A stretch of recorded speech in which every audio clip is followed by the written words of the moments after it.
গতকাল রাতে মাকে ফোনে বলেছিলাম কিছুই খেতে ইচ্ছে করে না, মুখের রুচিটা একদম নেই। একটু ভর্তা ভাত হলে মনে হয় কিছু ভাত খেতে পারতাম। সকাল 6:30 বাজে আম্মাজান হাজির ভর্তা ভাত নিয়ে। আমি তো পুরাই অবাক। আসলে এগুলো কি অনলাইন থেকে অর্ডার করেছে নাকি উনি সারা রাত্র ধরে এটাই বানিয়েছে বুঝতেছি না। সকাল 6টা বাজে কিভাবে সম্ভব? মানে আমি তো পুরাই অবাক। আসলে মায়েরা এরকমই হয়, সন্তানদের জন্য অসম্ভবকেও সম্ভব করে। কিন্তু ভাই আমিও তো একজন মা, আমার দ্বারা মনে হয় এত কিছু সম্ভব হতো না। আবার হতেও পারতো, আসলে জানি না, এরকম সিচুয়েশন হয়নি এখনও।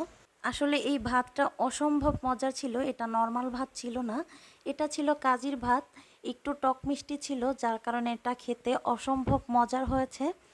তো কারা কারা এই ভাতটি খেয়েছেন অবশ্যই কমেন্টে জানাবেন। আর যারা যারা খাননি, খেতে চান, তারা অবশ্যই আমার বাসায় আসবেন, আপনাদের দাওয়াত রইল।